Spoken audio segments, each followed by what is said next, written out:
Honorable Minister of Agriculture and Cooperation, Government of India, Shri Sharad Pawarji, Honorable Minister of State, HRD, Government of India, Shri Shashi Tharoorji, CMD, Biotech, Kiran Majumdar Shahji, Honorable members sitting on the dais, captains of the industry, ladies and gentlemen, and dear students.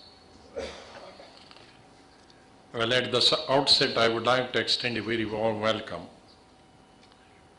to the eminent scientists, academicians, entrepreneurs, and captains of the industry on my behalf and on behalf of my ministry. It is a matter of great pleasure for me to join all of you on the occasion of the inauguration of the 10th anniversary of the Association of Biotechnology-Led Enterprises, ABLE. ABLE has completed 10 years of existence, for which I would like once again to congratulate all its constituents from the core of my heart. ABLE has played a commendable role in promoting growth of biotech sector in our country through partnering with the government in their initiatives, encouraging entrepreneurship and investment in the sector, and providing a platform for domestic and overseas companies to explore collaboration and partnership. It is a matter of great pride that many distinguished biotech leaders are attending today's conclave, whose contributions are highly noteworthy towards the development of this most important sector. As a matter of fact, our country's image has been enhanced greatly by the endeavors that you people have made to see this sector flourishes. It is heartening to note that top industries and students who are interested and academicians involved in biotechnology are participating in this event. Ladies and gentlemen, our pharmaceutical sector is amongst the top science-based industries in India, with a wide-ranging capabilities in the complex field of drug development and manufacture technology. Indian domestic pharmaceutical formulations market was estimated as rupees 60,000 crores in year 2012, which is third largest by volume and 10th by value globally. It is a matter of great pride that today we develop, manufacture, and export everything from simple headache pills to sophisticated antibiotics and vaccines to complex cardiac compounds. We have about 300 large and 8,500 small-scale pharmaceutical units which form the core of our pharmaceutical industry. India gained its foothold on the global scene with its innovatively engineered generic drugs and active pharmaceutical ingredients, and is now seeking to become a major player in outsourced clinical research as well as contract manufacturing and research. As you may be aware, India has highest number of US FDA approved manufacturing units outside United States of America. Ladies and gentlemen, inspired by several of you, biotechnology has now emerged as a popular subject right from the graduate level onwards, and even some schools have started teaching this as a special subject. Though these techniques can be used by many biologists, the application by the scientists and other users in agriculture and forestry, veterinary medicines, human medicines, and industry involved in producing components of diagnostic reagents and vaccines have been many. Beginning with some selected elite institutions and universities, the movement has now spread everywhere in India, aspires to merge as a major leader in this area. Sensing this aspiration long ago, the Government of India created a separate Department of Biotechnology more than 2 decades ago to nurture research and biotechnology by extending financial support not only through Department of Biotechnology but also under the aegis of ICAR, ICMR, CSIR, DRDO, and Ministry of Environment and Forest and other government departments of Government of India. While the Government of India has done quite a lot in the recent years, I am certain that such a revolution in this sector would not have been possible without the active participation and involvement of the private sector through massive investments of their own in biotechnology research and development.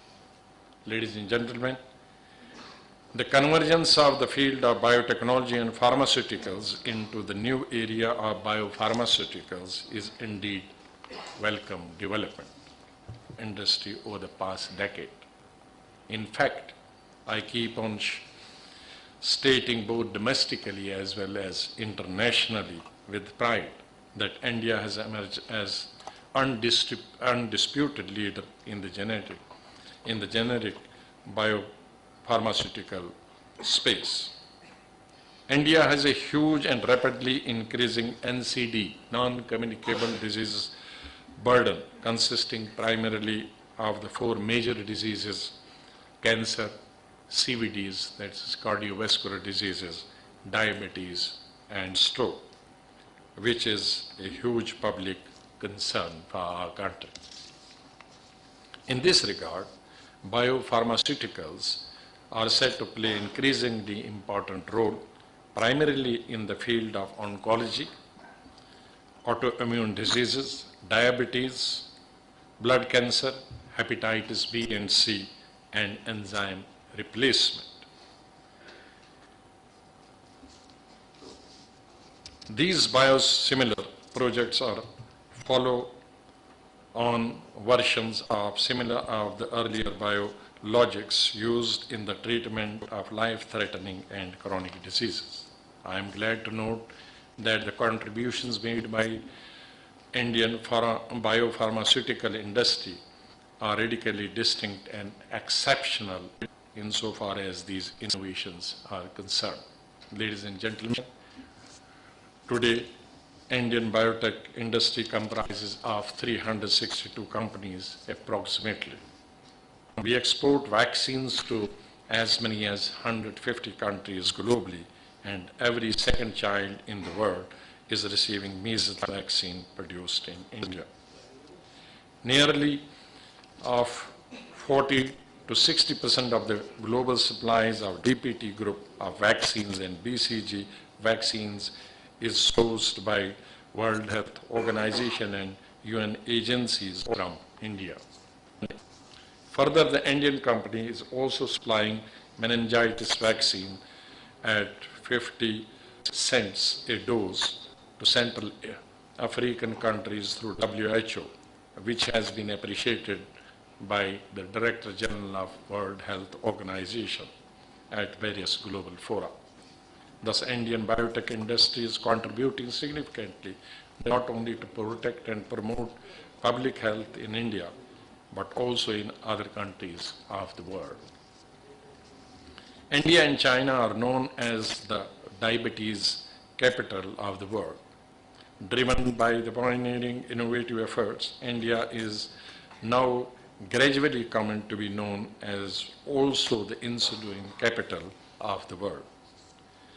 Using complex research and manufacturing technologies, Indian companies are producing and selling insulin, which not only surpasses the international safety standard, but also provides this chronic therapy solution to patients at a very affordable prices.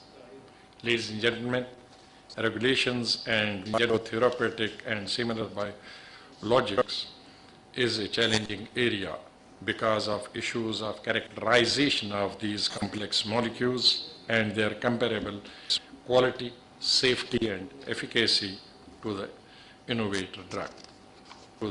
I am glad that in this regard, CDSCO and DBT have jointly published guidelines for similar biologics regularly requirements for marketing authorization in India in 2012. These guidelines clearly outline the data requirement for production, process, characterization, preclinical studies, and clinical trials. These are expected to facilitate industry becoming globally competitive, besides providing safe, high quality and affordable similar biologics in the country. Gentlemen, I am happy that the Honorable Agriculture Minister Shri Pawarji is here, who has done so much to transform the agriculture sector in our country. The health sector has a stake in the agriculture and veterinary sector, since balanced nutrition is essential for healthy life. We have several success stories of producing crops and animal varieties which have better yield and at the time are also resistant to pests and infections. And we have and shall continue to work together to create mechanisms by which all possible stakeholders like farmers, scientists, doctors, industry and the common man are part of the development of overall benefit. Ladies and gentlemen, my ministry has been increasingly paying more attention in the area of health research, evidenced by the provision of greater resources to the newly created Department of Health Research, which originally was ICMR, which has been, ICMR has been subsumed into this new department, which is headed by separate secretary other than the health secretary. Besides a number of other steps, a landmark was the increase in the number of labs capable of testing the emerging various infections like influenza A, H1N1, and swine flu, from 2 labs to 25 labs just within 1 year's time in 2001. When the H1N1 struck the entire globe, in 2009, May, June, at that point of time, we had just 2 laboratories for testing the infectious diseases across the country. So, but that provided us opportunity to create additional 43 labs within 1 year's period in 2010 itself. And now, as again as 2 labs, we have as many as 45 labs in our country for testing these infectious diseases. And this is one of the reasons that, in spite of the fact that we have swine flu in different parts of the country, we are not facing the testing problem, because the testing problem is available. The testing facilities are available across the country by providing so many laboratories. We have been able also to develop first indigenous reagent. At that time, in 2009, we had also to import reagent from United States of America for testing phase. Now, within 1 year's time, in 2009, the ICMR developed its own reagent, so we don't need to import reagent, so our domestic reagent is available. Similarly, an indigenous H1N1 vaccine was also developed in 2010 in collaboration with private manufacturers. Again, I would like to mention here that in 2009-10, when the influenza H1N1, influenza A H1N1, which is generally called as swine flu, struck this country and the entire globe. At that point of time, the facilities of testing, laboratories for testing were not available, which we have increased. We didn't have the reagent for testing, that had to be imported. So we have developed our own indigenous reagent. We had to import a vaccine again from the United States of America for our health workers. But that was a great challenge for India, for our scientists, both in the government and the pharmaceutical companies. So in collaboration with the pharmaceutical companies, the ICMR developed the first indigenous vaccine in our country, and I have a great pleasure to get the first shot of the indigenous vaccine, and it was far better than any imported vaccine. And I am told that in the United States and of America and the Europe, they use this vaccine annually as a seasonal vaccine, but I have used this shot in 2010, and since then I don't require. I think our shot works for more period than the imported one.